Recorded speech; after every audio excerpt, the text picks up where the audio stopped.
파이러스보다 먼저 가자. 우리들의 지혜여 사랑이여, 용기는 지금 의사, 격려는 간호사. 바이러스보다 먼저 가자. 두려움보다 먼저 가자. 고통에 기꺼이 손을 내밀자. 우리들의 용기는 평균 따위보다 강하다. 우리들의 격려는 혐오 따위보다 거룩하다. 그러니 내일보다 먼저 가자. 우리들의 희망을 형제이게 하자. 설령 그것이 내일이라 해도 현재로 저들을 물리치자. 바이러스에게는 마스크가 없다. 어서 가자. 바이러스보다 먼저.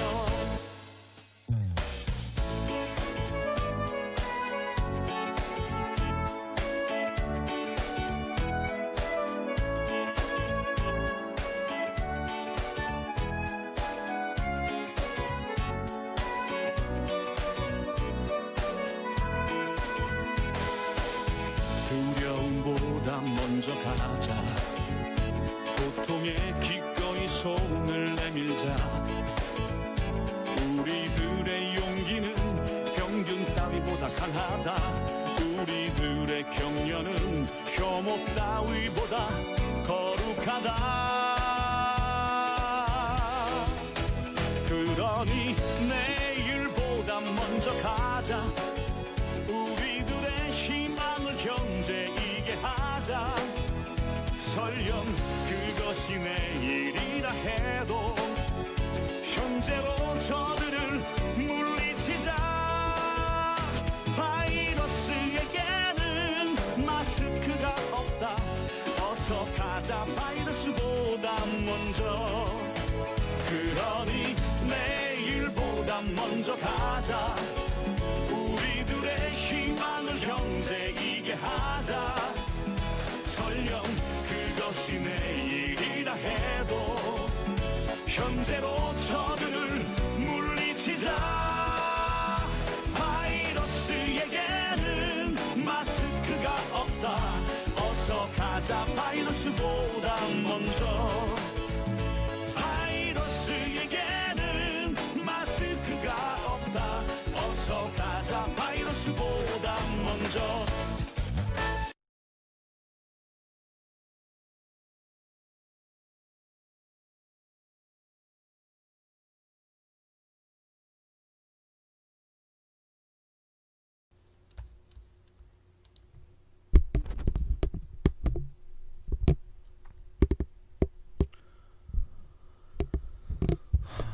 네, 안녕하십니까. 오늘의 마지막 수업을 시작하도록 하겠습니다.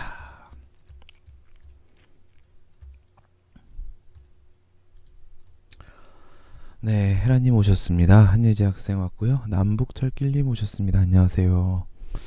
네, 신성원 학생 왔고요. 자승자박 범죄 조작청장님 오셨습니다.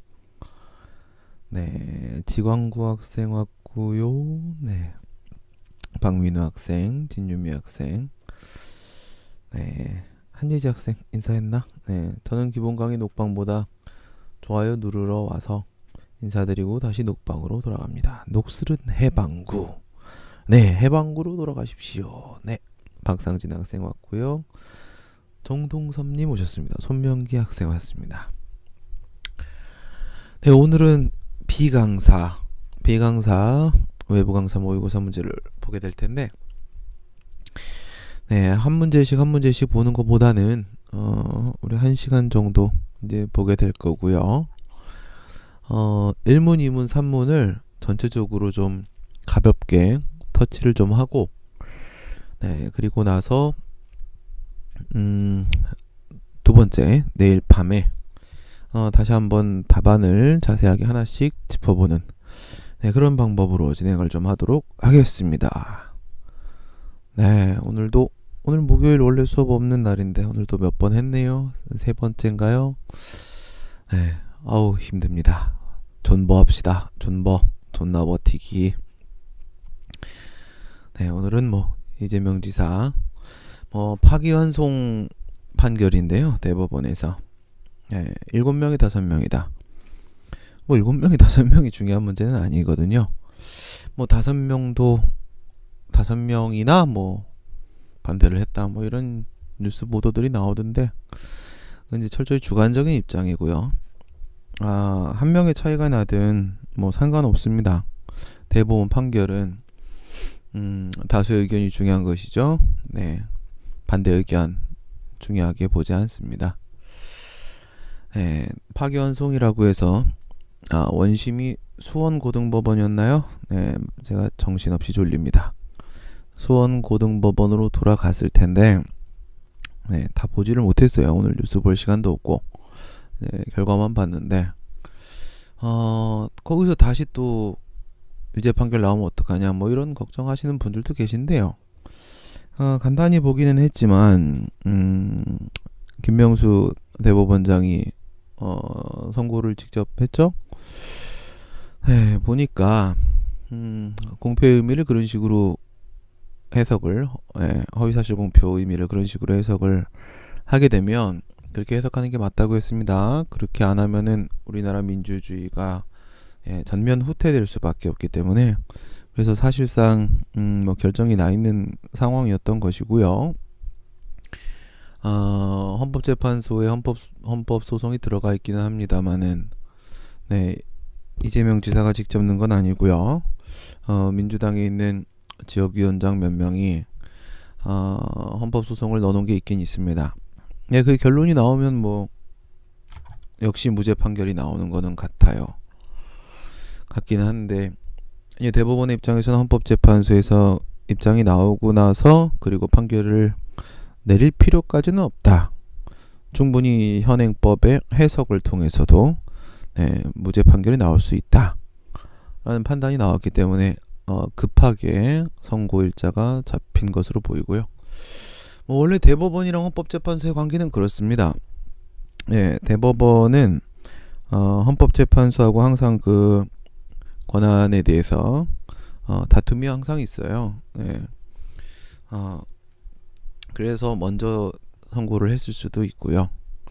근데 뭐 해석상 허위사실 공표를 그렇게 지금 푸는 문제 중에도 공표 문제가 있어요. 그런데 그렇게 해석을 하게 되면 원심으로 다시 돌아가더라도 항소심이죠. 무죄 판결 나올 가능성은 99% 된다고 볼 수 있어요. 그건 여러분 믿으셔도 됩니다. 특별히 걱정 안 하고 있고요.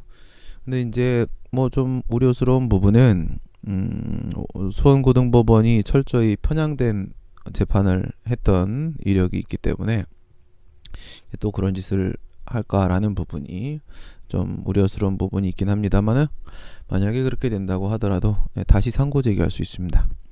상고 제기 다시 하는 데 있어서 불가능한 게 아니니까 걱정할 것은 사실 없다. 이것으로 끝났다. 이렇게 보셔도 될 것 같습니다. 비강사 보겠습니다. 비강사. 제가 설명을 하다가 실수를 하지 않을까 싶습니다. 지금 제정신이 아닙니다.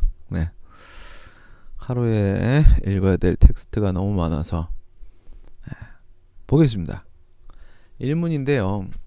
그래도 이 B강사는 A강사에 비해서는 상당히 준수해요. 상당히 준수합니다.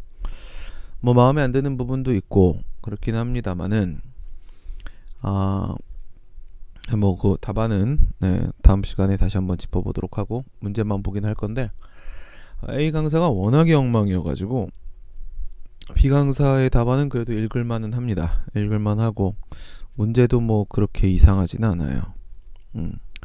뭐 과도하게 분리해서 논리를 전개해야 되는 것을 묶어서 논리를 전개하는 과정에서 발생하는 스텝 꼬임이나 뭐 이런 부분들이 좀 있긴 합니다만은 그래도 뭐 상당히 준수한 편이다 라고 볼 수 있을 것 같아요. 1문 갑은 신체 등급 1급인 자로서 1급, 2급, 3급, 4급 뭐 이렇게 5급, 6급, 7급까지 있습니다. 7급까지. 우리 군대 갈 때 신검 받는 거 얘기하는 거예요.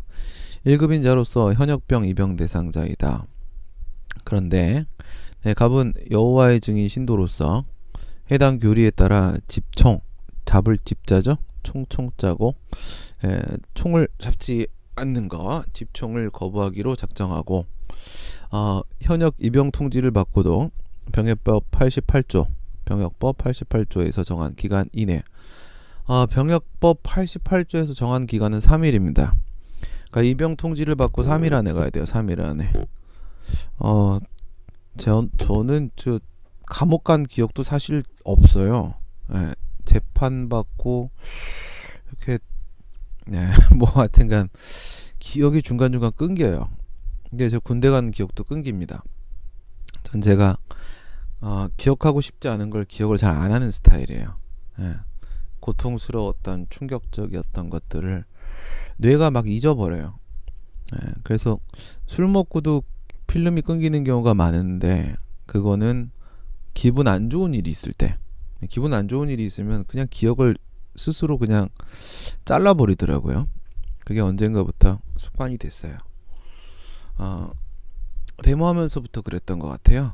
안 좋은 일이 너무 많으니까 견디고 싶어서 그걸 다 간직하게 되면 못 견딜 것 같아서 그런 게 좀 있는 것 같은데, 저는 군대 갈 때 어떻게 갔는지 잘 기억이 없습니다.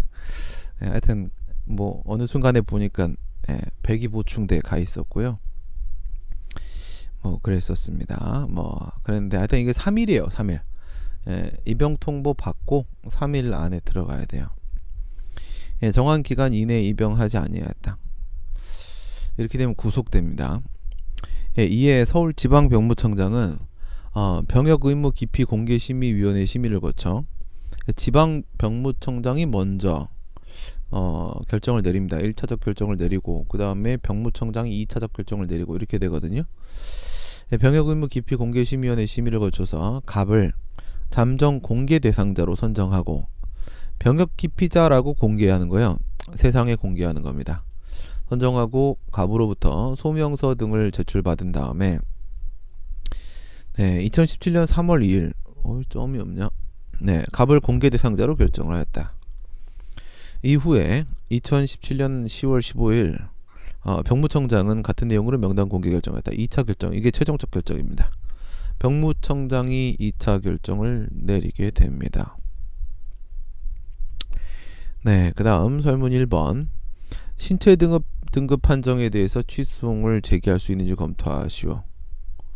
갑자기? 아니 왜 문제에서 공개 결정했다는 얘기만 있는데, 근데 저 위에 신체 등급 1급이다 이거밖에 없잖아요. 등급에 관한 내용이. 근데 이제 등급 판정에 대해서 소송을 제기할 수 있는가 이런 얘기를 왜 할까? 변시 쪽 분들도 많이 보시더라고요. 무엇을요? 행시 투탁? 그 무슨 말이야? 이거는 뭐 간단한 거예요. 이거 여러분 많이 봤던 판례입니다. 이 판례입니다. 이 판례. 객관식에서 많이 나오는 거여서 그닥 뭐 별게 없어요. 그냥 이렇게만 쓰는 거예요. 이렇게만. 936 3356. 병역법상 신체 등위 판정은 등급 판정이죠. 행정청이라고 볼 수 없는 군의관이 하도록 되어 있으며, 그러니까 지방병무청장이 저걸 한단 말이죠. 병역 처분을 입영 통지를 한단 말이에요. 근데 이제 신체 등급은 뭐 군의관이 하는 경우도 있고요. 그다음에 그 전문 의사가 있고 저기 있어요. 전담 의사가 있고, 전담 의사가 있고요. 그다음에 뭐 의사가 두 가지 종류가 있는데 정신이 없긴 없구나. 그렇고요. 그래서 이제 군의관도 하고요. 군의관도 신체 등급 판정을 합니다. 신체 검사를 실시하고 나서 그게 돼 있는데 그 자체만으로 바로 병역법상의 권리 의무가 정해지는 것이 아니라, 권리 의무가 정해진다라고 하게 되면 뭐 현역으로 가야 되는 것이다. 아니면 이제 보충력으로 가야 되는 것이다. 뭐 이렇게 내용이 나와야 돼요. 내용이 나와야지. 예. 그 뭐 신체 등급이 나오게 되면 이게 현역병이나 보충력으로 되는 경우는 1, 2, 3, 4급 뭐 이렇게 된다고 해서 예, 그것만 가지고 구체적인 나의 병역 의무가 정해지는 건 아무것도 없단 말이죠. 네, 그래서 이거는 우선 첫 번째, 군의관은 행정청이 아니다. 네, 행정청의 행위가 아니다. 이거 하고요. 그 자체로서 권리의무에 영향을 미치지 않는다. 예, 병역 의무를 부과하는 거죠. 그에 따라 지방병부청장이 병역 처분을 함으로써 비로소 병역 의무의 종류가 정해지는 것이므로 한 곳은 이상이 되는 행정처분이라 보기 어렵다. 지방병부청장이 행하는 병역처분 그것이 행정처분이지 예, 군의관의 신체 등급 판정은 행정처분이 아니다. 네, 그런 얘기입니다. 전문의? 네, 네. 그 병역법에 나와 있는 내용이어가지고 네, 지금 뭐 급하게 읽어보느라고 병역법의 관련 규정을 다 뒤지지 못했습니다. 그냥 그렇고요. 그래서 이제 이게 설문 1번. 설문 1번은 신체 등급 판정은 이제 행정청의 행위가 아니고 권리 의무에 직접 적용을 미치는 법적 행위가 아니고 예, 따라서 이건 단순한 중간적 행위로서 행정처분이 아니다. 이걸 물어보는 거예요. 근데 여기 중간행위 뭐 이걸 하면서 뭐 단계적 행정결정 얘기를 쭉 하던데 그 단계적 행정결정에 대해서는 이거 여러분 읽어보셨죠? 네, 김영환 선생님 오셨습니다. 네, 안녕하십니까. 네, 그 단계적 행정결정 관련돼 가지고는요. 여러분들이 이미 우리가 며칠 전에 봤어요. 모의고사 52번 답안을 한번 볼까요? 모의고사 52번.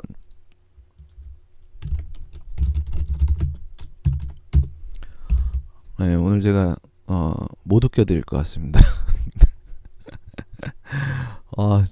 죽을 것 같아 진짜.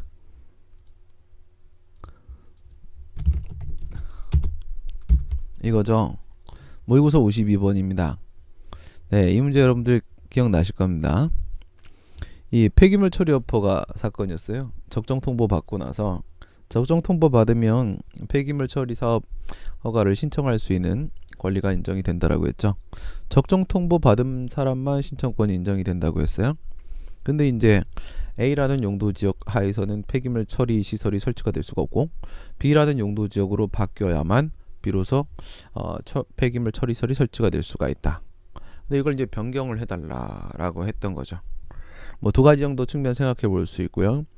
행정계획이라고 한다면 이것은 그 지역 주민이나 이해관계인에게 일일이 그 폐지나 변경을 신청할 수 있는 권리가 없다. 우리 이렇게 논점 박스 가지고 봤었던 겁니다. 행정계획이기 때문에 신청권이 없는 부분도 있을 수 있고 또 그것이 용도지역 결정이 처분이긴 하지만 처분 변경을 신청한 것이고 변경은 기존의 용도지역 도시계획을 취소하고 새로운 도시계획을 발령해달라고 하는 것이기 때문에 그 안에는 이제 취소 처분의 신청도 포함되어 있다라는 문제도 삼을 수 있고 그래서 원칙적으로는 이제 행정계획 밑에 있는 이제 도시계획 관련돼서는 신청권이 인정될 수가 없는데 하지만 이 도시계획의 변경이 거부되면 결국 최종적 허가로서 폐기물 처리 여포가 역시도 거부될 수밖에 없기 때문에 이것은 서로 맞닿아 있는 문제로 봐야 된다. 그렇다면은 이 거부는 저 거부로 연결될 수밖에 없다. 밑에 거부는 위에 거부로 연결될 수밖에 없다. 그러면 위에서 신청권이 인정되면 아래에서도 신청권이 인정돼야 된다고 본다. 그래서 조리상 신청권. 이런 행정계획과 관련된 신청권 문제는 세 가지 상황이 있었다고 했고요. 문화재 보호법에 따른 문화재 보호구역 문제가 하나가 있고 지정 폐지에 대한 문제 그 다음에 국토의 계획 및 이용에 관한 법률에 따른 위반 제한권 문제가 하나가 있고 그리고 이제 폐기물 처리 사업 적정 통보 사건이 하나가 있고 문제로 출제될 수 있는 건 세 번째 거라고 보시면 된다. 이 얘기를 했을 때 이 적정 통보가 사전 결정이기 때문에 이거 여러분들한테 드렸던 답안입니다. 여기서 이제 적정 통보 제도의 취지 뭐 이렇게 설명하고 나서 요 단계적 행정 결정이 있었죠. 가행정행위 사전 결정하고 부분어가 이렇게 해서 제가 뭐 나와드렸습니다. 우리 벗겨 먹는 아이스크림 하면서 그게 바로 부분어가다. 부분 공사를 바로 들어갈 수 있다. 이런 얘기도 드렸었고요. 이게 단계적 행정결정이에요. 이게 단계적 행정결정이고, 그리고 이 확약이라는 게 있습니다. 확약. 네, 교수님들에 따라서 이 확약도 가행정행위 사전결정 부분 허가와 함께 확약까지도 여기까지도 단계적 행정결정에 포함시켜야 된다. 이런 이제 주장을 하시는 분들이 계신데 다수설은 그렇게 보지는 않고요. 확약은 별개의 문제다 이렇게 보게 됩니다. 그래서 이제 확약도 이 확약을 방금 봤던 가행정행위나 사전결정이나 부분허가와 함께 단계적 행정결정의 범주 내에 포함시켜서 분류하는 견해도 있지만은 이것은 별개 행위 형식으로 봐야 된다고 반다. 확약은 행정행위의 발령, 불발령에 대한 자기구속적 의사표시. 여러분들이 잘 알고 있는 거는요. 우선순위 결정입니다. 우선순위 결정. 그래서 확약이 과연 처분이냐? 확약은 뭐예요? 너한테 허가해줄게 이렇게 약속하는 거고 너한테 세금 부과 안 할게 이렇게 약속을 하는 거예요. 네, 행정행위의 발령, 불발령. 발령이라는 것은요. 수익적 처분을 해주겠다는 부분이죠. 그에 대한 약속이고 해주겠다는 약속. 불발령에 대한 약속은요. 침익적 행위를 하지 않겠다는 약속이 되는 거예요. 수익적인 건 해주겠다. 침익적인 건 하지 않겠다. 라는 약속을 해주는 거고 따라서 이 확약은 어쨌든 그 확약을 받는 상대방에게는 수익적일 수밖에 없어요. 수익적인 걸 해주든지 침익적인 걸 안 해주든지 이렇게 되니까 결과적으로 수익적일 수밖에 없습니다. 그러면 이걸 누가 다툴 때 그게 처분이냐 아니냐가 문제가 되느냐? 제3자요 행정행위에 대한 약속일 때가 되겠죠. 그 약속하는 행정행위가 제3자요 행정행위예요. 그러니까 제3자의 행정행위를 하겠다라고 약속을 하게 되면요. 뭐 예를 들어서 단순하게 뭐 경원자 관계 같은 걸 생각을 해봐요. 갑하고 을이 그 허가를 둘 다 받고 싶어 하는데 행정청이 을한테 약속을 하는 겁니다. 을에게 허가를 내주겠습니다. 이렇게 을한테 약속을 하는 거야. 그러면 그 약속대로 이행돼 버리게 되면 갑은 뭐예요? 잣대는 겁니다. 그러면 이 갑의 입장에서 뭐야 저 확약부터 깨야 되겠는데? 라는 생각이 들 수밖에 없어요. 과연 이럴 때 확약이 소외 대상이 되는 처분이 될 수 있겠느냐 이런 문제가 생길 수 있겠죠. 이렇게 제3자의 행정행위를 약속할 때 그럴 때 확약의 처분성 문제가 생길 수 있습니다. 확약은 행정행위의 발령 불발령에 대한 행정소의 뭐라고? 자기구속적인 의사표시요. 자기구속적인 의사표시. 그래서 뭔가 구속력이 있지 않느냐? 자기구속력. 구속력이 있잖아. 구속력이 있으면 처분 아니야? 이런 단순 무식한 주장을 하는 자들이 있습니다. 네, 이게 다수설이고요. 다수는 왜 이렇게 항상 엉망이지? 아, 정말. 그 다음 부정설. 이게 어찌 종국적 규율이냐? 이거는 확약은 그냥 약속한 거야. 여러분 약속이라는 건 뭐 깨질 수도 있는 거 아니겠습니까? 약속이라는 것은 상황이 바뀌면 깨질 수도 있는 거예요. 이 상황에서는 해줄게 이렇게 약속을 하는데 상황이 바뀌면 끝나요. 이게 만약에 여러분 처분이라고 한다면 말이에요. 이 확약, 약속, 확실한 약속 이것이 만약에 처분이라고 한다면 그 구속력을 제거할 때는 별도의 취소 처분이 있어야 되는 거예요. 그렇죠? 처분의 구속력을 제거하려면 별도로 취소 처분을 해야 되는 거거든요. 그런데 이 확약 같은 경우에는 나중에 어떤 사정 변경이 발생해서 그 약속을 지킬 수 없는 상황이 되었을 때 그 확약을 취소하는 결정을 따로 하지 않습니다. 그냥 자동으로 구속력이 상실돼 버려요. 자동으로 상실되면 그건 처분이 아니잖아요. 만약 처분이었다라고 하게 되면 별도의 사정 변경에 따른 철회 처분을 했어야만 했을 겁니다. 네, 내용을 한번 보시게 되면요. 판례는 우선 이 어업면허 우선순위 결정 여러분들 어업면허 사건 노무사에도 출제가 된 적이 있었죠. 그걸 두고 이렇게 말했어요. 이것은 항상 확약에 불과하고 확약 따위밖에 안 된다. 이 우선순위 결정은 그러니까 갑을 1순위로 하겠다, 을을 2순위로 하겠다, 병을 3순위로 하겠다 이렇게 하는 거예요. 이렇게 잡았을까 못 잡았을까? 짜자잔, 잡았네. 아주 빠른 친구군요. 제가 빠른 친구입니다. 네. 그래서 이 1순위, 2순위, 3순위 이렇게 하면은 그 1순위를 받은 사람이 신청하면 걔한테 제일 먼저 해주는 거예요. 그 다음에 2순위 사람이 신청하면 그 다음으로 걔한테 해주는 거고 만약에 그렇게 선순위를 받은 사람이 신청을 안 하면 그러면 그 다음 단계한테 해주게 되는 겁니다. 네, 그런데 이렇게 확약을 하게 됐을 때 이 확약은요, 약속이죠. 얘는 신뢰보원칙을 매개로 하지 않고서는 아무 의미가 없어요. 그러니까 상대방 국민의 입장에서는요, 신뢰보원칙을 주장해야 돼요. 나한테 약속해줬잖아요. 이렇게 신뢰보원칙 주장하는 것 외에는 뭐 방법이 없어요. 그래서 신뢰보원칙 매개로 하지 않고는 그 자체로서 어떤 구속력이 있는 건 아니고, 이게 최종적인 종국적인 규율성을 갖고 있다고 보기 힘들다. 진짜로 권리의무에 영향을 미치는 건 뭐냐면 그 약속한 행위를 해야 돼요. 행정행위를 약속하는 거잖아요. 그렇죠? 약속한 행정행위가 나왔을 때 그 행정행위가 권리의무에 영향을 미치는 거지, 이 확약이 권리의무에 영향을 미치는 건 아니잖아요. 확약은 신뢰보원칙을 매기로 해서 그 약속한 행정처분을 나오게 하는 것이고, 국민에 대한 직접적 구속력을 미치는 거는 바로 이 약속한 행정이란 말이에요. 확약이 국민한테 직접적 구속력을 미치는 건 아니에요. 이건 신뢰보원칙을 매개로 해서 간접적으로 권리의무에 영향을 미치는 것이라고 밖에 볼 수 없어요. 우리는 직접적으로 권리의무에 영향을 안 미치면 인정하지 않아요. 그래서 이 약속한 행정행위가 있어야만 의미가 있지, 이거 없이는 권리의무에 아무런 영향을 못 미치지 않느냐, 이런 문제가 생길 수 있고요. 네, 허국국님 모셨습니다. 그리고 지금 이제 이 긍정설이 주장하는 이 구속력이라는 거예요. 이 구속력, 이게 되게 웃긴 거예요. 이 구속력이라는 것은 외부 관계에서 국민에 대한 구속력을 미쳐야지 우리가 그것을 법적 행위라고 말하고 처분이라고 인정을 하죠. 외부 관계에서 국민에 대한 구속력 미칠 때 우리가 그걸 처분이라고 해요. 근데 이거는 행정행위의 발령 불발령에 대한 행정청의 뭐라고, 자기구속적 의사표시란 말이에요. 자기구속적 의사표시. 그러니까 방향이 이쪽을 향해야 되는데 반대로 방향이 이쪽을 향해요. 나에 대한 구속력이에요. 나에 대한 구속력. 그게 뭔 상관이라는 거예요. 그렇죠? 구속력은 외부를 향해야 됩니다. 국민을 향해야 돼요. 근데 그 자신을 향하고 있어요. 행정청을.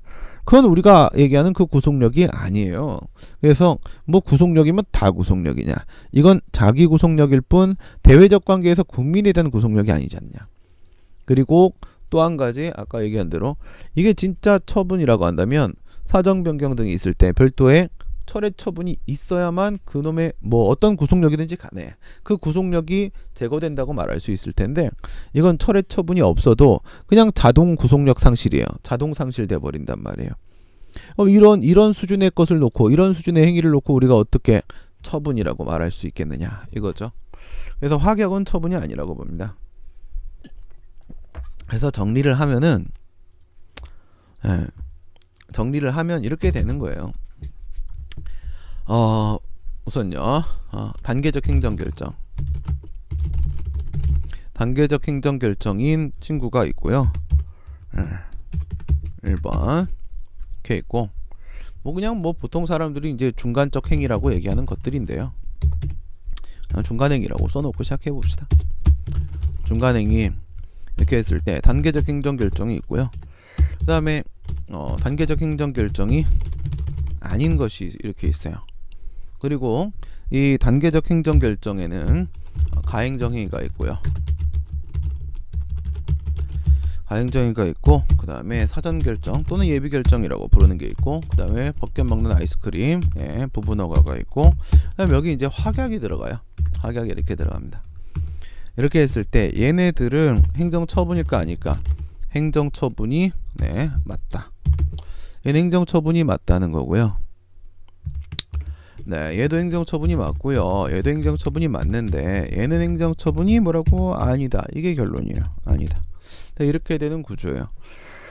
근데 지금 뭐 이 병역 문제 이야기를 하면서 뭐 굳이 이 단계적 행정결정을 이렇게 줄창 얘기를 할 만한 가치가 있는가? 네, 별로 없어 보여요.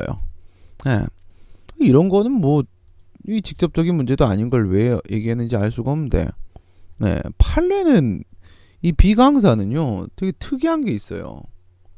판례를 소개를 안 해. 네, 판례가 없어 답안에. 웃겨요. 네, 자, 하여튼 다 이상해. 정상이 아니야. 이게 자기들 주관이 너무 심한 거예요. 학생들이 중심이 아니, 학생들이 기준이 아니고 자기가 기준인 거야. 자기 쓰고 싶은 대로 쓰는 거야. 쓰고 싶은 대로. 내가 이걸 아까 전에 한번 쭉 읽어봤는데요. 아까 11시 반쯤에 예, 우리 베니초코 누님이 저기 뭡니까 본죽을 하나, 저 무슨 죽이야, 전복죽? 네, 전복죽을 하나 보내주셔가지고 아까 낮에 타다 놓은 게 있어가지고 아까 저녁 수업 끝나고 나서 원래 저녁 수업을 좀 오래 했죠. 네, 끝나고 나서 전자레인지에 데워서 이렇게 먹으면서 읽어봤어요. 네, 읽어봤는데 답안이 좀 이상하다는 느낌은 많지는 않은데 뭔가 이게 끊어지는 느낌, 예, 임팩트, 예, 뭔가 손에 걸리는 느낌, 예, 이런 게 없어요. 그래서 아니 이쪽 학생들은 이 답안을 어떻게 외우지? 이렇게 정제된 용어를 사용하지 않더라고요. 그냥 마치 구어체 같이, 예, 이런 걸 사용해요. 그러면 이건 외울 수 있는, 그러니까 완성된 문장이 아니야. 이걸 어떻게 외우지? 어쨌든 어느 정도는 외워놔야지. 그래야지 좀 기억에라도 남길 수 있는 그런 이제 단어와 문장을 사용을 해야지 학생들이 시험장 가서 쓸 텐데, 와, 이쪽 애들은 나머지는 다 알아서 해야 되겠구나, 이런 생각이 들었어요. 힘들겠다. 힘들겠다. 내가 이 사람 학생이었으면 바로 갈아탄다. 이건 내 스스로 할 게 너무 많다, 그런 생각이 들었어요. 내 답안이 진짜 정말 최고구나, 정말 하이 퀄리티의 답안이었구나, 내게 진짜. 난 정말 왜 이렇게 위대하지? 이런 생각을 또 한번 할 수 있었어요. 예. 다른 게 있겠습니까? 학생들을 걱정하는 마음과 입장의 동일함, 실제로 시험장 가서 어떻게 쓸 것인가에 대한 그 걱정, 준비, 이런 걸 같이 한다라는 그런 개념이죠. 자기만족적 답안, 이런 느낌 좀 있었어요. 네. 오늘은 힘이 없어서 막 이렇게 웃으면서 깔 적이 없습니다. 네. 행정부 강의 학원 시스템 좀 공적 교육 시스템 편입되었음 싶음. 맞아요. 정어는 그렇게 생각해요. 우리나라의 특수성이라는 것을 좀 인정을 해야 돼요. 우리나라는 사교육 시장을 없애고 싶었지만 군사정권 때부터 되게 많은 시도를 했잖아요. 근데 이 사교육 시장이 사라질 수가 없는 상태까지 왔어요. 네. 일정 단계를 넘어서 가지고 사교육 시장도 하나의 교육 서비스 제공을 하는 곳이라고 인정을 하지 않을 수 없는 상황이었고, 이제 그렇게 되면 뭐가 있냐면 실제로 공교육이라고 하는 국가가 제공하는 서비스 교육, 네. 그래서 초등학교, 중학교, 고등학교, 대학교, 예, 이런 거 역시도 우리나라처럼 사학재단이 많은 나라가 없잖아요. 그런데 사학재단이 그 서비스를 제공한다고 하더라도 교육 서비스 자체는 공공 서비스이기 때문에 국가의 특별 감독을 받게 되어 있습니다. 그래서 초중등 교육법이나 아니면 사립학교법, 고등교육법, 이와 같은 교육관계 법령에 따르게 되면 사학재단이 운영하는 사립학교들도 엄청 통제를 받습니다. 근데 그건 공교육의 영역이고 이 학원이라는 곳은 사교육의 영역이에요. 근데 이 사교육이라는 것이 이게 부정될 수 없는 양립을 할 수밖에 없는 상황까지 온 그런 곳이 되어버렸다면 이것도 공교육, 사교육이라는 것을 이거 공교육과 동일한 수준으로 같은 것은 같게 다른 것은 다르게 이젠 같게 볼 수밖에 없는 상황에 왔지 않는가. 그러면 이 사교육 영역 역시도 국가의 통제 관리가 필요한 상황이 되었다라고 생각을 해요. 그래서 좀 검증을 할 필요가 있어요. 검증을. 일정한 좀 기준을 제시해야 됩니다. 이게 완전히 고삐 풀린 망아지처럼 모든 강사들이 다 자기 맘대로 해버리다 보니까 아무 기준이 없어요. 기준이 있다면 이 자본이 들어온 회사들 사이에 자기들끼리 돈벌이의 기준을 세운 것 외에는 아무것도 없습니다. 네, 그게 다예요. 돈. 그러다 보니까 뭔가 망가지기 시작을 하는 거죠. 그래서 강사는 몇 개 이상의 강의를 할 수 없고, 학원은 몇 개 이상의 강의를 하고 있는 강사를 채용할 수 없으며, 뭐 이런 것들이 있어야 돼요. 이런 것들이. 그리고 뭐 강사가 불성실하게 강의를 했을 때, 또는 뭐 이렇게 수업을 하게 되면 최소한 여기까지의 자료와 서비스는 제공돼야 된다. 뭐 이런 기준이 있어야 돼요. 이게 엉망이란 말이죠. 오직 돈과 룸사롱으로 점철되어 있는 이곳이 난 싫어. 난 싫어. 네, 어쨌든 뭐 신체 등급 판정에 대해서는 아까 이 판례 가지고 정리가 되는 거고요. 이걸로 그냥 끝나는 거예요. 행정청의 행위가 아니다. 그 자체만으로 병역 의무가 정해지지 않는다. 즉 관리 의무의 영향을 직접적으로 미치는 것이 아니다. 두 개입니다. 이 두 개 포인트 찍고 처분 아니라고 그냥 가버리는 거예요. 그거 이상 할 말이 없어요. 할 말이 없습니다. 네, 이런 부분에서 지금 이 사람도 뭐 특별히 할 말이 없다 보니까 뭐 취송의 대상 이런 거야 그냥 쓰는 거고, 대상적격. 이 중간에 뭐 별다른 밀접한 관련이 없는 이 중간 행위에 대한 얘기를 막 줄창 쓰고 있는 겁니다. 예, 줄창 쓰고 있는 거야. 그렇게 되면 이걸 뭐 한 7점이나 8점 정도로 배점을 낮추고, 그리고 뭐 이거 빼고, 아니면 뭐 지나가는 얘기로 질문을 하거나 이렇게 독립 질문을 던질 만한 가치는 없습니다. 이건 주관식 문제로서의 가치가 상당히 떨어집니다. 그래서 이건 주관식 문제로 안 냈어요. 지금까지 단 한 번도. 이건 그냥 객관식 문제로 출제하는 부분입니다. 그 다음 보겠습니다. 다음 보시면 설문 2번. 이거는 문제가 너무 썰렁해가지고 이게 변호사 시험 문제를 살짝 좀 따라 해보려고 한 시도는 뭐 이해가 돼요. 그러니까 전 모든 걸 다 알고 있기 때문에 뭐 A 강사 때도 이거는 있었던 문제죠. 비슷한 문제가 있었죠. 이것도 저쪽이랑 살짝 이 부분이 비슷하죠. 이 문제는 여기서부터 출발해서 동기가 부여된 것으로 보이죠. 이런 걸 제가 다 찾아냈잖아요. 그러니까 모든 문제를 머리에 담고 있는 저 같은 사람은 딱 보면 어디서 뭘 치고 들어오려고 하는지가 보이거든요. 그러니까 이게 지금 변호사 시험에서 질문하는 방식, 또는 이건 객관식 시험에 객관식 문제 출제하는 방식, 이쪽에서 도입된 거예요. 그러니까 사시나 행시나 입시나 법원행정고시나 노무사, 감정평가사 등의 전형적인 주관식 시험에서 다루지 않는 방식입니다. 예, 저쪽 걸 끌어들인 건데요. 뭐 그거를 나쁘다고 말할 수는 없어요. 그런데 나빠요. 그런데 나빠요. 왜 나쁘냐면 20점인데 문제가 너무 썰렁해요.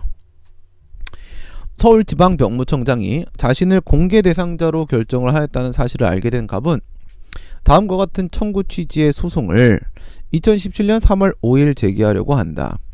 네, 보시면 위에서 뭐라고 했냐면 지방병무청장이요, 위원회 심의를 거쳐가지고요, 이 사람을 2017년 3월 2일 날 공개 대상자로 결정했다고 했습니다. 이게 1차 공개 결정입니다. 그리고 이제 2차 최종 공개 결정이 10월 15일 날 병무청장 예가하는 게 이게 처분입니다. 이게 처분이에요. 그러니까 이 10월 15일 전이죠. 3월 2일 이후고요. 3월 5일 날 서울지방병무청장이 자신을 공개 대상자로 결정했다라는 사실을 알게 된 갑은 이제 병무청장의 명단 공개 결정이 나오지 말도록 하기 위해서 다음과 같은 청구 취지의 소송을 3월 5일 날 제기하려고 합니다. 이 소송이 현행법 해석상 허용될 수 있는가? 와, 만약 허용된다면 어떤 가구제 수단을 동원할 수 있는지를 검토하시오. 이렇게 했는데 이 사람 마지막 결론은 뭐라고 냈지? 이 사람은 이거 잘 냈네. 현행법상으로 예방적 금지소송을 부정하는 것이 타당하다. 기억나시죠? 현행법상 말이 안 돼요. 소송 형식은 그렇게 함부로 인정하는 게 아니거든요. 봅시다.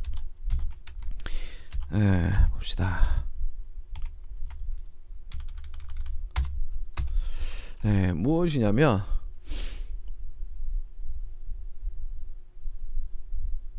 그쵸, 이놈의 쓰레기 같은 사교육 학원가는요, 뭔 씨발 뭐 공단기, 내가 몇 번 얘기해요. 팩트기 때문에 허위사실이 아니어서 내가 막 말해도 되는 거예요. 뭐냐, 공단기가 제일 크잖아요 우리나라에서. 걔네들이 서울대 동아리에서 시작된 애들이에요. 네이버하고 연결돼 있고요. 네, 그래서 서울대 그 공대 쪽 동아리인데 그쪽 애들이 나와서 만들었어요. 이투수라는 학원에서 일 배우고 나와서 그리고 이제 그걸 차렸죠. 차려가지고 이제 네이버가 돈 내고 그리고 이제 만들었고 이제 나쁜 짓을 목적으로 시작을 이 됐어요. 예, 말은 좋게 얘기하죠. 근데 뻔한 거 알잖아 보면 딱 보면. 예, 뭐 지들이 아무리 좋은 목적이라고 해도 나쁜 짓만 하는데. 예? 얘기를 드려볼까요? 이 공단기라는 애들은요, 그 뭐 신림동 같은 데 가보면 이게 포스터 같은 거 붙일 때도 자기가 가지고 있는 게시판, 자기 게시판에다가 붙이거나 뭐 이렇게 해야 됩니다. 그리고 그런 게시판을 도로에 인도 쪽이죠, 보도에 만들어 놓으려면 허가를 받고 놔야 돼요. 예, 사유지가 아닌 이상 뭐 이런 것들이 있는데 뭐 전봇대라거나 아니면 그냥 건물 벽면이라거나 이런 데다가 불법적으로다가 아예 도배를 해요. 아예 도배를 합니다. 도배를 하면 이제 벌금이 부과가 되겠죠. 그러면 얘네가 공단계들이 무슨 짓을 하냐면 구청에다가, 여기 동작구청 바로 옆이거든요. 네, 동작구청에도 똑같이 그렇게 왔대요. 동작구청 사람한테 직접 들었어요 제가. 공단계가 와가지고요 1억을 묻어놓고 가요. 1억을 묻어놓고 하는 말이, 저희 계속 좀 법 좀 어길게요. 예, 남봉꾼 짓 좀 계속 할게요. 원래 우리 남봉꾼이에요. 우리 막 나간 새끼들이거든요. 건들지 마요. 그리고 막 또 불법을 해요. 불법적으로 막 붙여요. 저 벌금 다 내놨습니다. 돈지랄을 떠는 거죠. 돈지랄을. 그 뭐 예전에 방문각이 공단기가 계속 거짓말을 하니까 자기가 1등이라고, 꼴등일 때 자기가 1등이라고 계속 떠들었어요. 지금 1등이 맞아요. 1등이라고 계속 떠들면 사람들은 진짜 1등인 줄 알게 되고 거길 가게 돼요. 그래서 꼴등이 돼 막 1등이라고 계속 떠들어갖고 방문각이 소송을 제기해가지고 가처분이 받아들여졌어요. 1등이란 말 좀 하지 마라 공단기한테. 그랬더니 공단기가 뭐랬는지 아세요? 아니 뭐 그러면 뭐 마음대로 하시든지 우린 계속 1등이라고 말할 거야. 그러면 계속 1등이라고 하고 다녔어요. 그러니까 뭐 법원의 결정이든 판결이든 아니면 뭐 법이든 뭐 신경 쓰지 않아요. 막 나가는 새끼들이에요. 무서운 놈들이죠. 에? 근데 그게 교육기관이라는 거예요. 그게. 그리고 아이들한테는 전 과목에 10만원 받고 가르쳐준다고 해서 애들을 95%의 학생들을 다 모아요. 존나 싸니까. 그러니까 공무원 뭐 이런 거 준비하는 학생들은 공무원이 학생이 제일 많죠. 딴 데 뭐 10분의 1도 안 되는데 원래 한 수업료로만 한 3,400 나가는데 1년 동안 10만원에 1년에 다 해주겠다는 거예요. 그러니까 다 일로 왔죠. 다 일로 왔어요. 그렇게 하면 이제 애들이 거기에 있는 강사들한테 묶여요. 내 수업 듣다가 딴 데 가서 듣기 좀 힘든 것처럼 한 사람 수업을 듣다 보면은 이제 가르치는 방법들이 서로 다르고 막 이러다 보니까 딴 데로 옮기가 힘들잖아. 이 상황이 되고 나서요, 재작년인가부터 한 과목에 50만원을 받아요. 한 과목에. 다른 데서도 한 과목에 20만원인데 한 과목에 50만원을 받아요. 그동안 싸게 줬던 거를 한 번에 다 몰아치는 거죠. 애들 병신을 만들어 버렸어요 지금. 그렇게 살아요. 그게 학원들이에요 지금. 응? 그럼 거기에 놀아나는 강사들과 피해보는 건 다 학생들이에요. 근데 그렇게 맨날 강의 투입되면 연구는 언제 하냐고. 말이 안 되거든요. 예? 이게 말이 안 되는 일들이 계속 발생하는데 공정거래위원회도 안 들어오고요, 막지를 않아요. 예? 이래 된 거예요. 내가 왜 나왔는지 뭐 얘기하면 한도 끝도 없어요. 내가 퇴사하면 당연히 내가 불이익인데 나온 이유가 뭐겠어요. 저것들 보다가 내가 역해서 토할 것 같아서 나왔다고 했잖아요. 진짜 역해요 그 안에 있으면. 예. 그래 놓고 뭐 강의할 때는 막 되게 멋있는 척하고 하는데 토할 것 같아요. 또 얘기 왜 나와서 빨리 공부해야지 지금. 이럴 때니? 허국국님 때문이야 오늘 다. 에이 진짜 뭐 얘기하고 있었어? 뭐 얘기? 저기 사전소송. 네. 사전소송입니다. 이게 뭐예요? 이거 예사취 이거잖아요. 응? 예사취 2차부 가수지 이거죠? 예사취 2차부 가수지. 1번 예사취, 2번 2차부, 3번 가수지. 예사취는 뭡니까?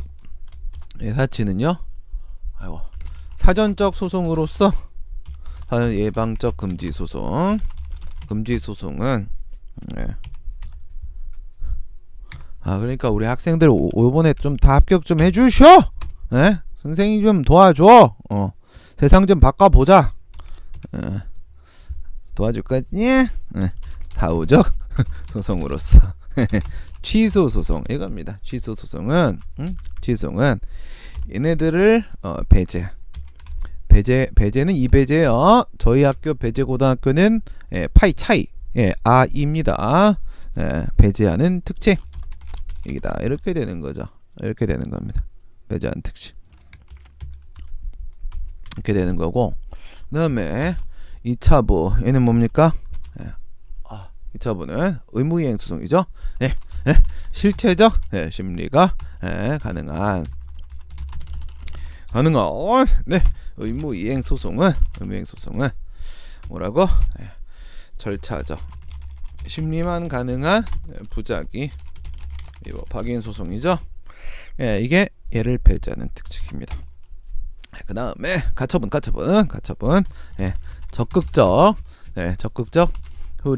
효력까지 인정되는 가처분. 요 가이행입니다. 요 가이행. 요거는 가금지는 조금 달라요. 이렇게 되면 얘는 뭐라고? 소극적 효력만 인정되는 집행정지 이거죠. 인정되는 집행정지가 얘를 배제한 특징이다. 그래서 지금 현행 행정소송법에는 취소소송, 부작위, 위법 확인소송, 집행정지 규정이 있고요. 예방적 금지소송, 의무이행 소송, 가처분에 관한 규정은 현재 없습니다. 없는데 과연 이런 사전소송들이 인정될 수 있을까? 사후적 소송으로서의 취소는 사전적 소송, 예방적 금지소송을 배제한 특징이다. 예사취. 절차적 심리가 가능한 부작위 편송은 실체적 심리가 가능한 의무행성을 배제한 특징이다. 2차부. 소극적 효력만 인정된 집행정지는 적극적 효력까지 인정된 가처분을 배제한 특징이다. 가수지. 이거죠. 예방적 금지소송. 인정될 수 없어요. 근데 그 A 강사 인정했잖아요. 그래서 개소리하고 자빠졌네. 그랬잖아. 거기서 제가 이건 입법적으로 해결하자라고 마무리를 지어야지 인정은 못한다고 하고 뭐 그걸 인정을 하면 어떡해? 네 마음대로야? 막 이랬잖아. 근데 이 사람은 예방적 금지소송은 부정한다. 입법론적으로 도입이 필요하다. 뭐 맞아요. 잘했네. 그런 거고요. 그래서 A 강사보다는 B 강사가 좀 나아요. 그리고 지금 이제 가구제를 물었습니다. 가구제 수단. 가구제 수단 물었는데 가구제는 뭐 얘기하려고 하는 거겠어요? 가처분 얘기하려고 하는 거죠. 가처분. 가 봅시다. 이제 체계를 잡아야 돼요. 그러니까 다른 사람들 이 모의고사 문제나 이런 걸 보면 제가 싫은 게 체계가 없어요. 체계가. 그러니까 세상에 질문을 할 수 있는 각도는 1578만 개가 있어요. 그 1578만 개를 체계를 잡으면 100개로 막을 수가 있다는 거죠. 그러니까 이렇게 이게 덩어리 행정법이잖아요. 내가 쓰는 이런 거 두 문자 이것도 덩어리고 이런 식으로 덩어리로 묶으란 말. 그다음에 뭐 트라이앵글 이론 덩어리로 묶으란 말이죠. 그러니까 모든 사안에는요 이게 법에만 그런 게 아니라 정치적으로도 정치 문제도 마찬가지로 어떤 하나의 패턴이 있습니다. 어떤 질서가 있는 거예요. 질서가 세상의 모든 일에는 질서가 있어요. 자연과학에도 마찬가지고 뭐 이런 사회과학에도 마찬가지고 어떤 질서가 있거든. 그 질서를 학생들에게 가르쳐 줘야 돼요. 질서를. 근데 그 중에 어느 쪽을 질문했는지를 내가 파악하면 자신 있게 쓸 수가 있거든요. 또 옆에 거하고 비교하면서도 이렇게 쓰면서 보론도 쓰고 뭐 이렇게 할 수가 있어요. 그런데 이걸 이렇게 아무데나 핀셋을 꽂아버리게 되면요, 그건 뭐 1578만 개를 공부해야 된다는 결론이거든요.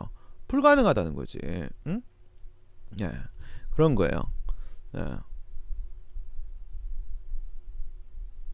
아니요, 그 사람 저거 아니었어요. 공무원 아니고요. 진급이 아니고 노무사고. 그분 저희 한전에 있던 사람이에요. 한전에 퇴사해서 나와서 이제 공부한 거죠. 그렇고요. 그래서 지금 이제 드리는 말씀은 뭐냐면은 한번 다 까봅시다. 다 까보면은 첫 번째 네, 소송의 종류 항고 소송. 그러니까 이 틀을 잡아드리는 게 중요해요. 내가 외부 강사들 문제를 뭐 일일이 풀어주는 것보다는 이제 그 문제를 통해서 우리가 어떤 걸 좀 기억을 해놓으면 좋겠는가, 이게 이제 시험을 준비하는 거죠. 시험을. 네, 그래서 항고소송과 당사소송은 빼겠습니다. 당사소송 그냥 가처분 가면 되는 거잖아요. 여기서 이제 가구제수단 이렇게 한번 들어가 보세요. 이거 행정심판에서 우리 배웠던 거에서 응용이에요. 네, 응용. 다 까봅시다. 종류별로. 네, 첫 번째 취소소송. 여기다 그냥 이렇게 해놓을까? 숫자 맞추기 놀이에서 네, OX 이렇게 해놓고 나서 이제 가처분, 네, 가처분 했고 OX 이렇게 해놓고 나서 네, 가이행과 가금지, 가이행, 가금지 이렇게. 아니다, 이거는 그러면 너무 안 맞겠다. 이렇게 해놓고 나서요. 이렇게 띵 하게 되면 말이에요. 네, 가구제수단이요. 네, 가봅시다. 네, 취소 소송이에요. 그 다음에 무효등 확인 소송입니다. 부작위 위법 확인 소송이죠. 그 다음에 현재 없는 거 의무이행 소송, 그리고 예방적 금지 소송 이렇게 있다고 하게 되면요. 예, 취소에는요, 물론 이제 사안에 따라 요건을 못 갖추면 인정이 안 되겠지만 예, 원칙적으로 제도가 적용될 수 있는지만 본다는 거예요. 예, 취소엔 집행정지가 있죠. 예, 판례가 집행정지가 인정되기 때문에 뭐였어요? 집행정지는 가처분을 배제하는 특징이다 라고 해서 판례도 가처분 인정 안 하죠. 이건 무효확인 소송도 마찬가지죠. 얘도 집행정지가 인정되고 그래서 가처분 인정 안 되죠. 그런데 부작위 위법 항의 소송 어때요? 네, 뭐 학구열이 되게 있으신 분이죠. 계속 일하고 싶어해요. 예, 세상에 인정받고 싶어하는 스타일이에요. 그런 사람들이 훌륭한 사람들이죠. 네.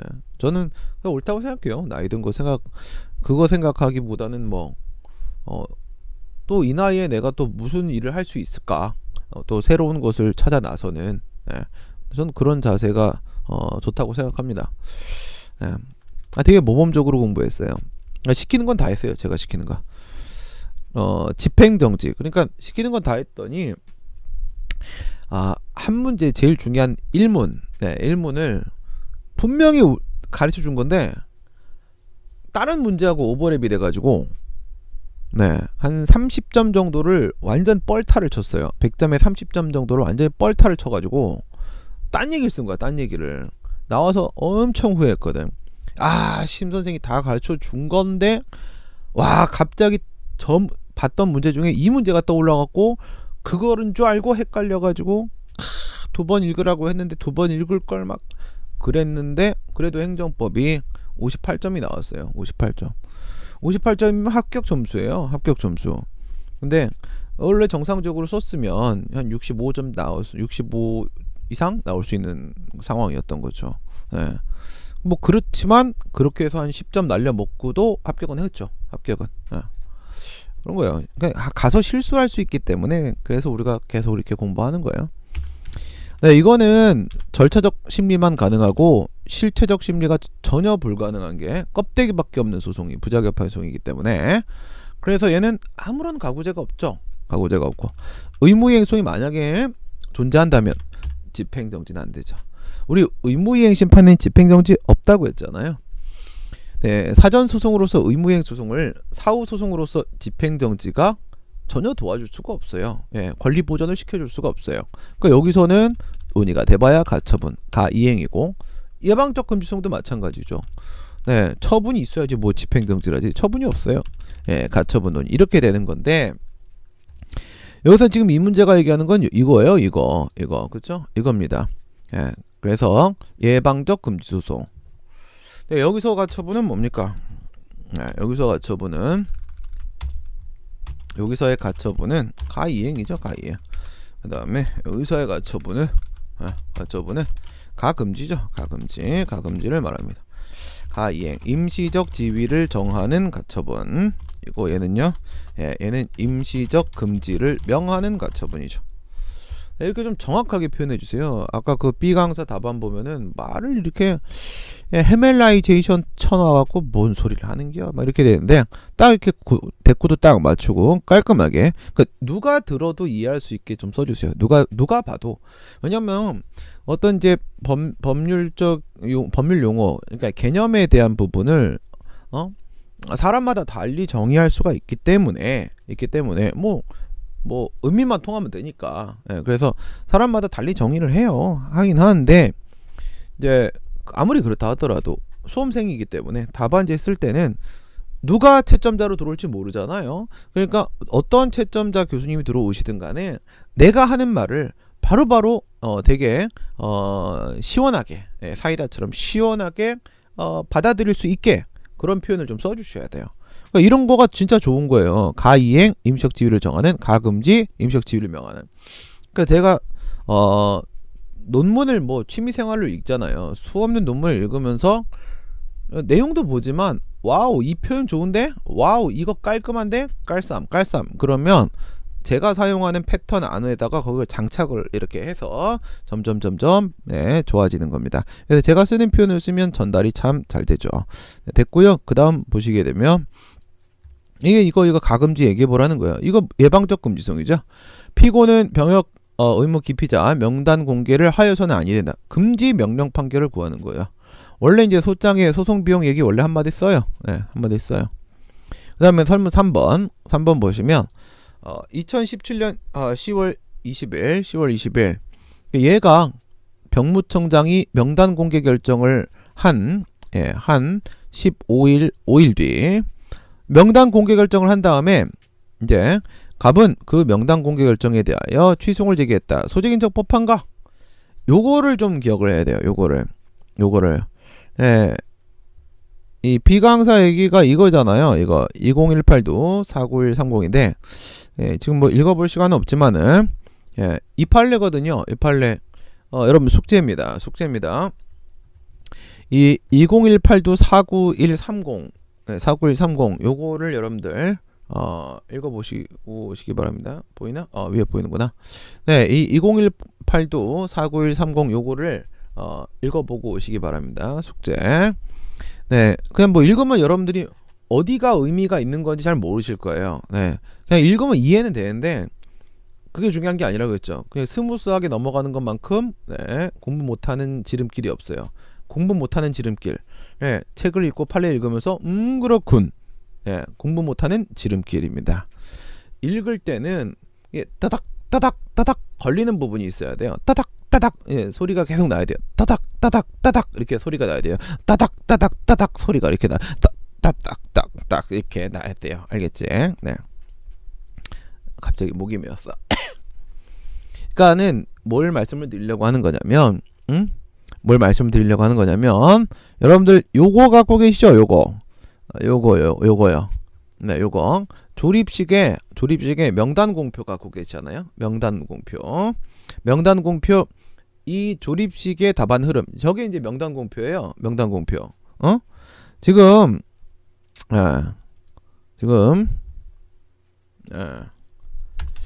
이겁니다. 이거 x가 2개야? 아니구나.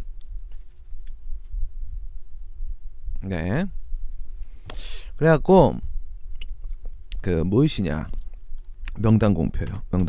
요거하고 맞춰야겠다. 우리가 명단 공표 또는 이제 위반 사실 공표, 옛날에 위반 사실 공표란 말 더 많이 있었는데 이거죠. 공표가 뭐예요? 공표는 공개 발표예요. 공개 발표. 그러니까 세상에 알려버린다는 뜻이요. 쪽팔려라, 이렇게 하는 거죠. 쪽팔려라. 세상에 알리는 겁니다. 여러분들 우리 필기 노트에요. 이거 있죠? 이거 표. 의무형 확보수단. 의무를 부과했는데 의무를 이행하지 않는다. 그러면 전통적 수단으로 요만큼이 있고 노무사에서 출제 안 되는 거, 노무사는 요건 출제 안 되니까 갖다 버리라고 했고, 이건 딴 데 출제 안 돼요. 객관식 출제용입니다. 여기는 객관식 출제용이고, 네, 그래서 우리가 요 부분을 봤고요. 그다음 요게 이제 새로운 의무화학 보상이죠. 그러니까 삼성 같은 애들은 이게 벌금 같은 거 부과해도 예, 애들이 겁을 안 먹어요. 돈 줘버리면 되니까. 네, 지네들이 뭐 예를 들어 400억의 이익을 얻고 벌금 1000만 원 이런 식이거든. 그러니까 벌금 1000만 원? 야, 코웃음 치지. 야, 갖다 줘, 씨발. 막 이래 버린다고. 그래서 이런 게 등장하는 거지. 과징금 이런 게 나오는 거야. 과징금 이런 거 나오면 있지. 뭐 법에 따라 좀씩 다르긴 하지만 이게 원래 목적이 뭐야? 불법적으로 취득한 경제적 이득을 박탈하는 행위가 바로 과징금이잖아요. 그러니까 400억을 네가 불법적으로다가 영업을 띄워버렸어? 그러면 이제 400억을 고스란히 가져와 버려. 이렇게 뺏어가는 거야. 공정거래위원회가. 이래버리면 이제 그 짓거리 안 하죠. 예, 해봐야 그냥 푼만 들지 뭐 이익 될 것도 없고 씨발 안 해? 이렇게 할 거 아니겠습니까? 이렇게 위에 있는 방법들 가지고는 조금 뭔가 부족한 거야. 그래서 이런 것들이 만들어지는데 그 중에 지금 이 위반 사실 공표예요. 위반 사실 공표. 예, 쪽팔리게 만드는 거죠. 그러니까 세금, 고액 세금 체납자, 체납자 이런 사람들 세상에 막 공표하고, 그다음에 이제 성매매 뭐 이런 사람들 공표하고 그런 거 있잖아요. 그 각각 개별법들마다 이제 공표 규정들이 있을 때가 있어요. 있을 때가 있고요. 그거를 있죠. 여러분들 요거 조립식에 답 쓸 때 어떻게 쓰는지 요 명단 공표 요거를 한번 여러분들 다시 한번 고민을 한번 해보고 내일 오시면 되겠습니다. 네, 숙제야 숙제 뭐야? 저 판례 보고 조립식 보기 숙제 이게 뭐라고? 판례 확인하시고요. 판례 확인하시고 그리고 판례 아이고 어지러. 판례 이게 몇 번이야? 아 저기 아니구나. 판례 빨리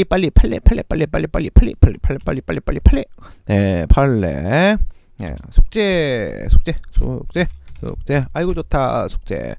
이건 넌 왜 따라오니? 아이고 참 따라올 데도 없어가지고. 네, 판례 확인하기 엔드. 명단 공표. 명단 공표 조립식 복습 확인하고 그다음에 이제 또 하나가 위에 있어. 위에 요거죠. 요거입니다. 모의고사 1번 여러분 이미 공부한 부분입니다. 모의고사 1번에서 설문 몇 번이냐면 3번인가 그럴 겁니다. 모의고사 1번 아이고 빨리 와. 모의고사 1번에 3번 맞네요. 3번 여기 거짓으로 청구한 금액이 2천만원 상당의 요양급여에 해당하며 보건복지부 장관의 갑에 해당 위반 사실을 일반에 공표하였다면 LI 쪽팔려라. 이거 설문 3번 모의고사 1번에 설문 3번 3번 공부하고 오기 이겁니다. 이것도 복습이네요. 이렇게 여러분들 하고 오시면 되겠습니다. 간단하게 우리 1문 봤어요. 1문. 명단 공개 결정에 대해서 취소를 제기함. 내일 제가 그걸 좀 더 설명을 드릴게요. 지금 이 판례가 나오기 전에 원래 교수님들이 이 명단 공표, 위반 사실 공표 문제가 나오면 무조건 이거를 써라 라는 패턴이 있었어요. 원래 그 패턴이 있었는데 지금 이 판례가 그 패턴에 어떤 균열을 주게 되는 것인지 그걸 좀 비교를 해드릴게요. 그런 게 중요한 거예요. 그런 게 원래는 어떻게 논의를 진행해 왔던 건데 판례가 나옴으로써 어떤 변화가 있었는지 이걸 체크하는 게 중요한 거예요. 이거 답안 이게 중요한 게 아니에요. 이거 뭐 기억나겠어요? 아니죠. 교수님들은 그걸 중요하게 생각하는 게 아니죠. 교수님들은 야 원래 내가 이렇게 이걸 만약에 문제 낸다면 원래 우리는 이렇게 가르쳤는데 판례가 나와서 그러면 이제 이렇게 가르쳐야겠구나, 이렇게 물어봐야겠구나. 이 변화 부분의 논점을 가지고 걸고 문제를 출제하고 거기서 평가가 나오는 거예요. 그렇기 때문에 제가 내일 그걸 이제 비교를 해드릴 테니까 옛날에 어떻게 했는지. 이문도 봐드리고 싶은데 이문 또 볼 시간이 없네. 이문 뭐 되게 쉬운 거긴 한데요. 3문은 너무 쉽죠. 3문은 원래 우리 아는 거고. 이문은 내일 하겠습니다. 네, 너무 늦게 하면 또 우리 아침에 또 공부해야 되기 때문에 여러분 여기까지 할게요. 오늘 하루 종일 고생 너무 많았어요. 야, 한 달 남았는데 조금만 저랑 같이 좀 더 같이 좀 걸어가 봅시다. 네. 저와 함께 동행해 주실 거죠? 안녕. 잘 자요.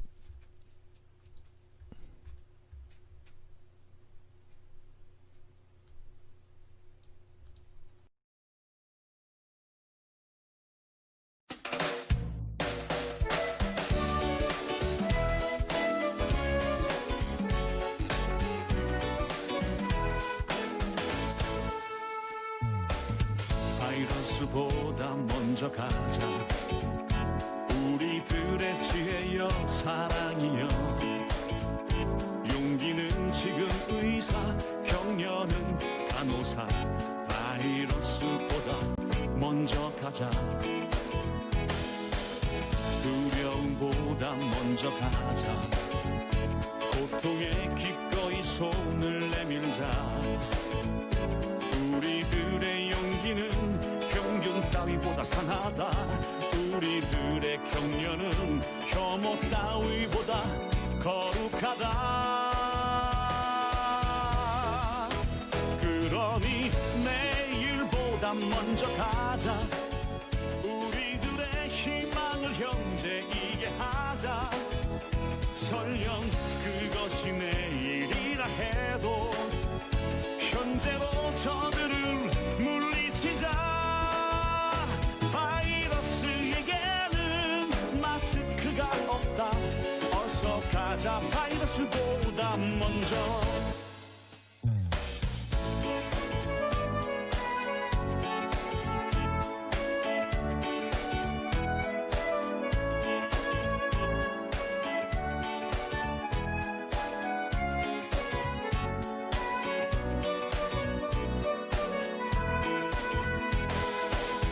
두려움보다 먼저 가자.